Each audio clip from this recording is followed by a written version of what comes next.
Good day. My name is Andre Ward, and I'm Associate Vice President for the David Rothenberg Center for Public Policy at the Fortune Society. Welcome to Both Sides of the Bars, a discussion-driven program that looks at the issues that are impacting the criminal justice system and people and communities throughout New York City.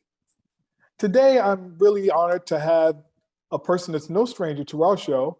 Obviously, he's been around for decades doing this work, and we're really excited to have him here today.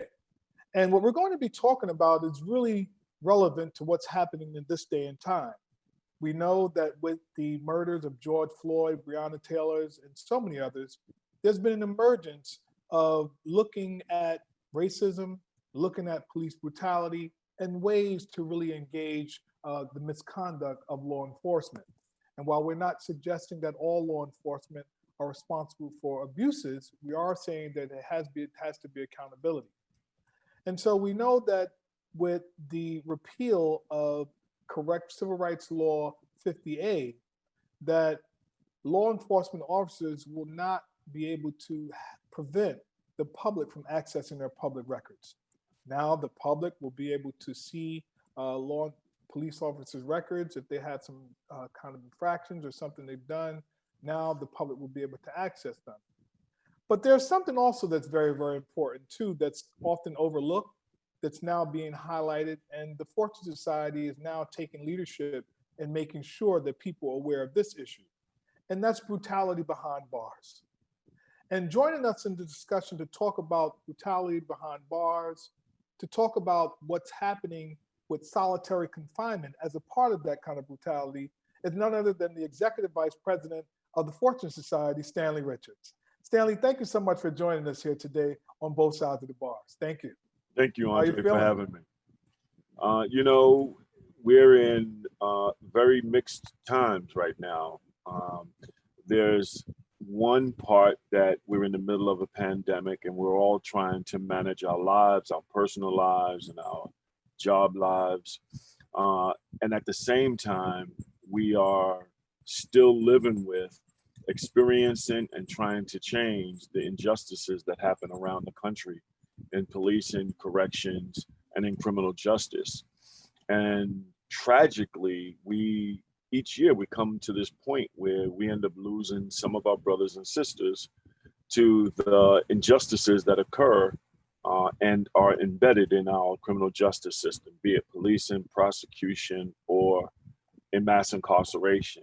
And so there's a bit of me that I am very proud of the way Fortune Society and other nonprofits have stayed and remained available through this pandemic. Thankful for the way that the City Council and the Mayor has managed a significant budget deficit of $9 billion and managed to stay the course on some of the criminal justice initiatives and criminal justice reform policies that they put forth. They have been able to maintain that. So I'm thankful for that. And I'm thankful for what the mayor has done and articulated a new vision about how we are going to be managing our jails going forward with respect to solitary confinement. Mm-hmm. So excited, concerned, and managing are the realities of today. And so I'm just thankful to be here and to be able to share with some of the viewers how we're going to approach this new normal. Yeah, and so Stan, that's a great point. We want to step back a little bit, right? We know that solitary confinement is a really huge issue. We know that there was the recent death of a trans woman, Layleen Polanco, who died in solitary confinement owing to having an epileptic seizure that was not looked at by the officers there. Then you had Carlos Mercado, right, who was another one who died of a diabetic coma, right, while inside, and just a litany of others, right, Khalid Browder, Carla Rowe, people who have obviously died as a result of abuses or solitary confinement. Mm-hmm. And so when we talk about correctional officers' use of force, Stan, and I know recently you were just featured in an op-ed in the Daily News, as in fact today, right, to talk about this stuff. We know that in 2019, in the last 6 months of 2019, the use of force rose like to 600 per month, right? Mhm. In the 2019 stat. So talk to us about that, right? This idea of like people being harmed inside, right? And we're not suggesting that all correctional officers are doing this, but the idea of holding correctional officers accountable. And then let's talk a little bit about like solitary confinement. Yeah, I want to broaden it a little wider because the tendency we have as a society is to find the evil person or the evil entity, and then to put all of the blame on that evil entity. And for years, it has been Black and brown people in some of the poorest and hardest hit communities. That's who we as a society have villainized and have demonized them and said, they are the bad people. We need to get them off our streets. They are creating havoc without looking at the underlying causes of poverty and economic isolation and poor education and underfunded schools and overcrowded schools and underpaid teachers. So instead of looking at some of the root causes, so I don't want to jump to what a we have bad officers and we need to do something around bad officers or around solitary confinement. Solitary confinement must end. It is inhumane and it is barbaric, and it doesn't make our jails any safer. Let me just start by saying that. But in each one of the cases you just laid out, Layleen Polanco, Kalief Browder, those are cases, when we look at those cases, they should have never, ever been in our criminal justice system to begin with. So if we are going to assign responsibility and transparency, why did the DA prosecute that case? It was a misdemeanor. Why did the judge set a $500 bail that Layleen couldn't afford? That's why she was in jail. Why was Kalief Browder on Rikers Island for 3.5 years for being accused of stealing a book bag?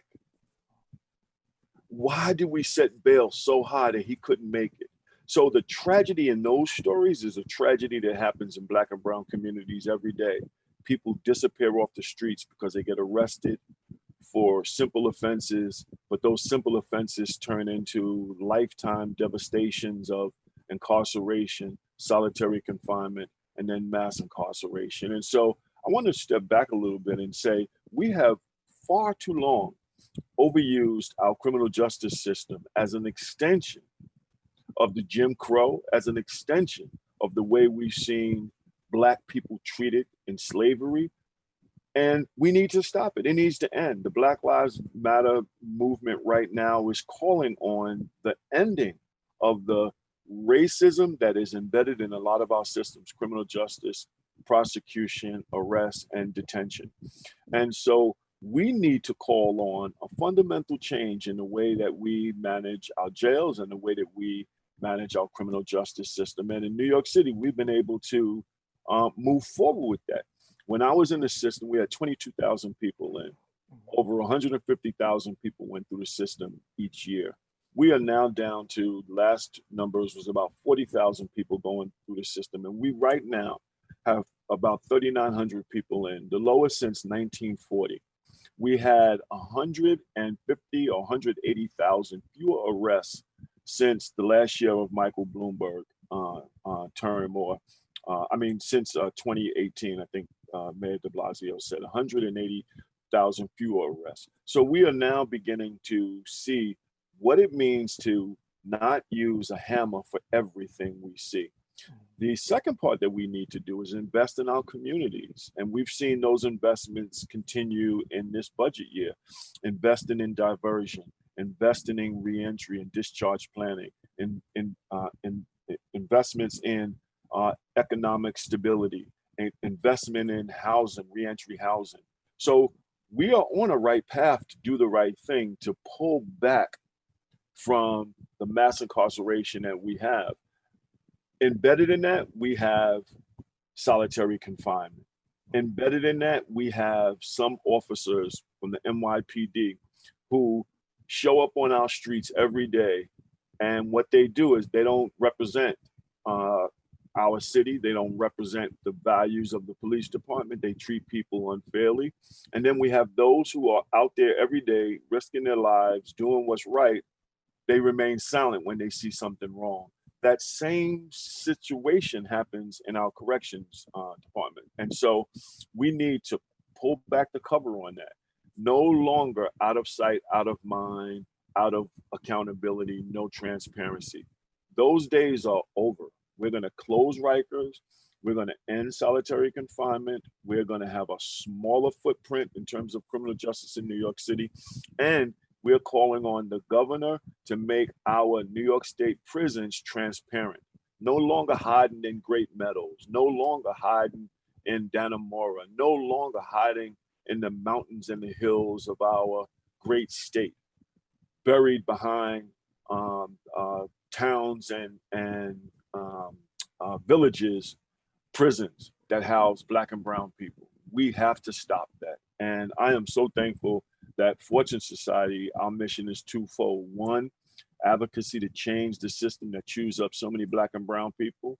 And then two, providing the services so that people could rebuild their lives like you and I did after incarceration. Yeah, and thank you for that, Stanley. And I know in this movement for change, right, as it relates to solitary confinement, the mayor has made a bold move, obviously, to look at ways to end solitary confinement completely. Talk to our listening audience a little bit about that, and obviously your appointment of a working group that was created. Yeah, this is all like the mayor and others around the country who are now saying we have to change this part of the system and we have to change how we hold each other accountable. They didn't come to this because they got up and said, what we're doing is wrong. They came to this because the advocates were out there. Right, because a year ago, the mayor was like adamant, like no, that's right. moving. That's right. And so I give a ton of credit to our advocates, people, at Fortune, Just Leadership, Osborne Association, Jails Action Coalition, Brooklyn Defenders, Bronx Defenders, Legal Aid, Center for Court Innovation, a number of organizations that have been doing this work, Vera, a number of organizations have been doing this work, and advocates who have been calling for the fundamental change of how we treat Black and brown people and how we manage our criminal justice system. So we're now at a point where the mayor is now emphatically saying people with certain conditions, like Layleen, are no longer going into solitary confinement. Thank goodness we're doing that. And he's saying that is effective right now. Then he's saying, look, I want a plan on how we're going to end solitary confinement. I don't want a plan telling me the pros and cons of ending solitary. I want a plan on how we're going to end. So the charge that the work group has, which I am the chair of, and includes Commissioner Brand, the Department of Correction. It includes Benny Bosco, who is now the union head. And it includes Deanna Huskins, who is an African-American woman, formerly incarcerated person, who is the president and CEO of Just Leadership USA. We are going to get together and work between now and September on developing a plan that ends punitive segregation and restrictive housing. We know that those types of housing does not make our jails safer. It doesn't hold people accountable. And we need to change that. And that's what our task is. We have roughly 3 months to make it happen. And I am confident that we're coming into the room. We may have different perspectives on how we get there, but I think our goal will all be united, and that is to end punitive segregation. Because when we do that, it'll be safe for the officers. It'll be safe for the detained people. It'll be safe for the people that work there. I tell you, as a Board of Correction member, I have the opportunity to tour any jail in New York City, and I go and I visit jails. And when I go and visit restrictive housing units or solitary confinement, and you talk to the officers, those officers know it doesn't work. And you know why they know? Because they deal with it. They deal with it every day. They deal with the guys who are there, and then their colleagues have to deal when they are released back into general population. And it doesn't get better. It doesn't make it easier. It doesn't provide time for reflection. What it does is teaches people how to survive the most horrific experience in your life. 23-hour lock-in in a cell, period. And the United States said, Stan, that any time after 15 days in solitary confinement is deemed torture. Absolutely, absolutely. And the United Nations is saying, 15 days is torture. We're saying no day, any day, sure. Where you're locked in 23 hours a day, where you're deprived of human contact, where your natural senses are blunted because you're in a cell by yourself for 23 hours a day. When I was in solitary confinement, it was 23-hour lock-in. It was 1 shower a week. It was 1 phone call a week. It was 1 hour of yard if you decided to go out into the yard. And your yard was a small cage where whoever came off the gallery was in the yard. So it could be as many as 10 people, 12 people, or 2 people. And you had 1 hour. And you had 1 opportunity a week to take a shower. I could tell you, you count every pebble on the wall, you count every mark on the wall, you try to manage the isolation.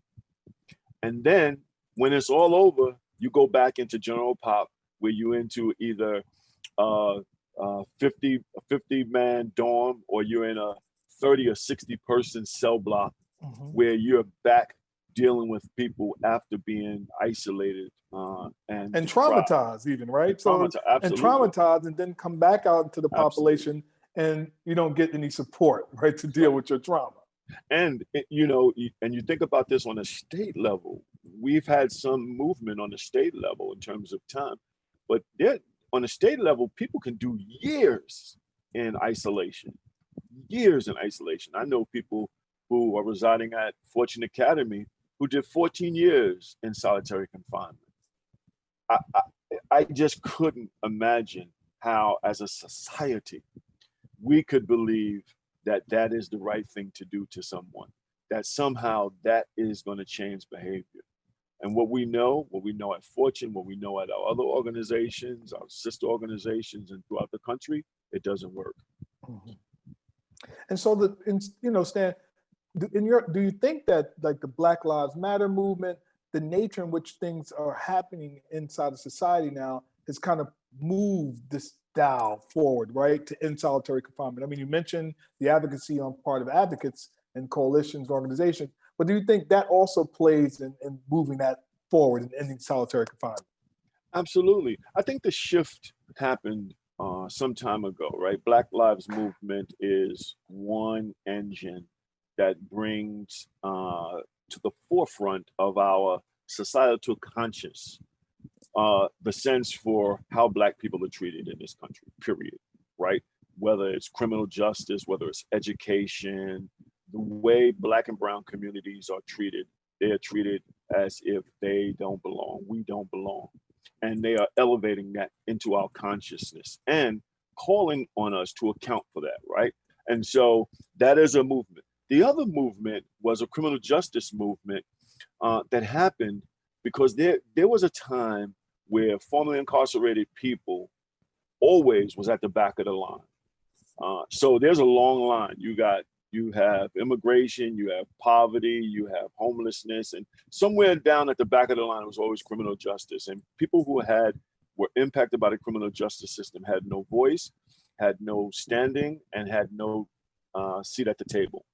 That has changed because formerly incarcerated people demanded a seat at the table. Because formerly incarcerated people, as we say at Fortune Society, refuse to be defined by the worst moment of their life, refuse to be defined by the conviction they were convicted of, the time that they served, and has elevated the ownership of formerly incarcerated people to say, hey, those folks who are closest to the problem are those folks who are closest to the solution.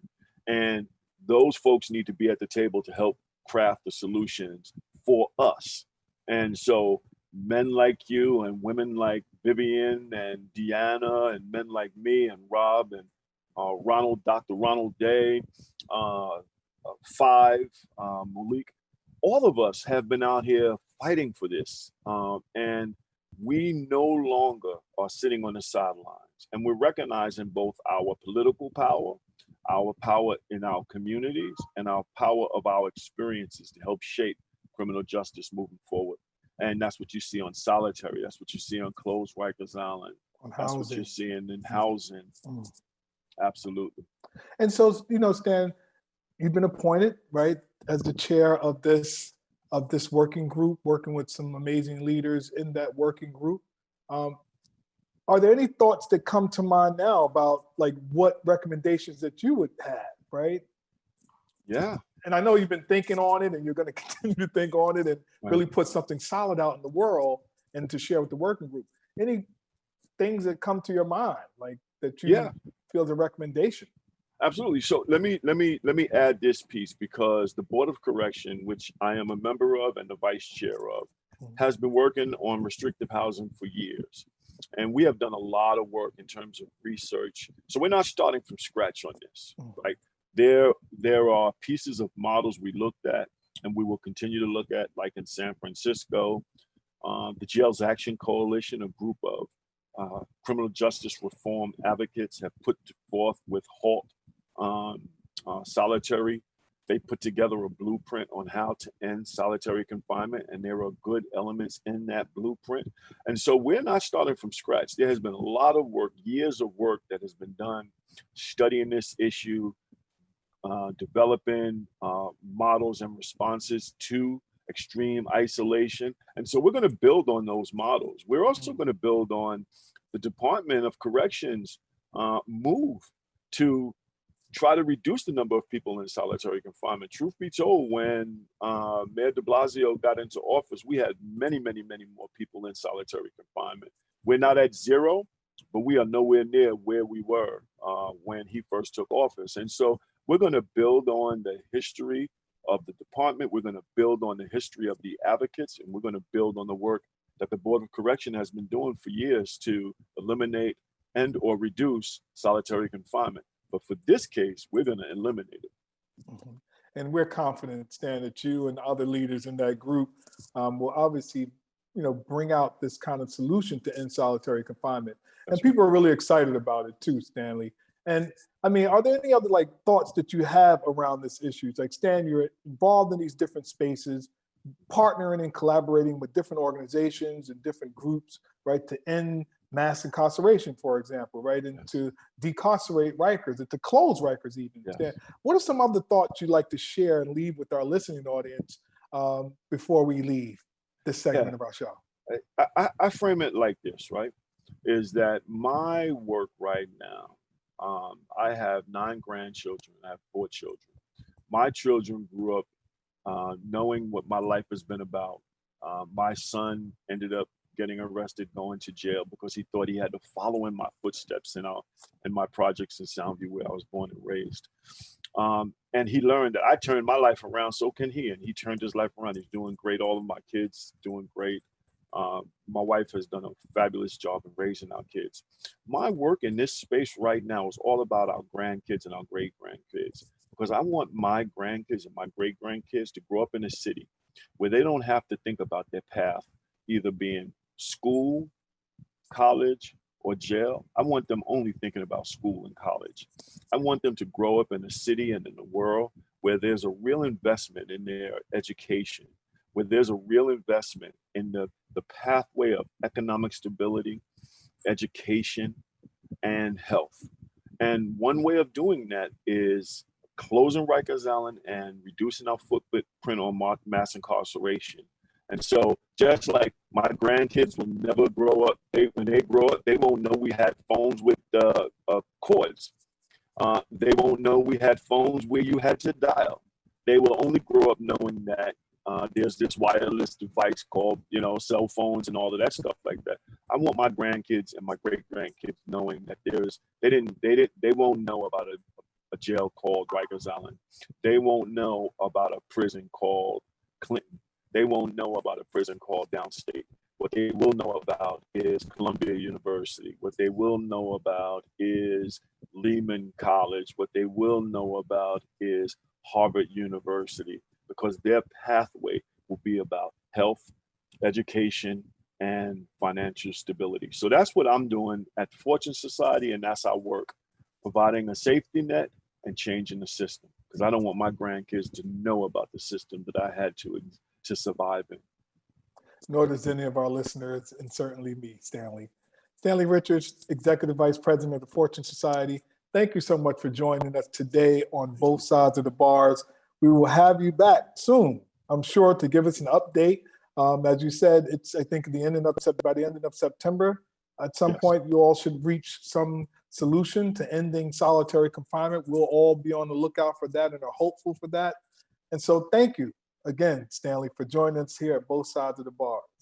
And Thank to you, all Andre. of you, you're welcome. And as to all of you, our listening audience, we thank you for joining Both Sides of the Bars. The show, as it airs today, is for you.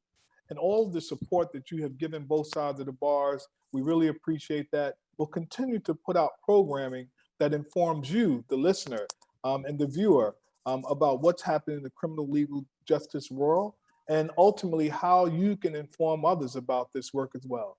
My name is Andre Ward. I am the host today for Both Sides of the Bars, and I thank you for joining us. Have a good day and be well.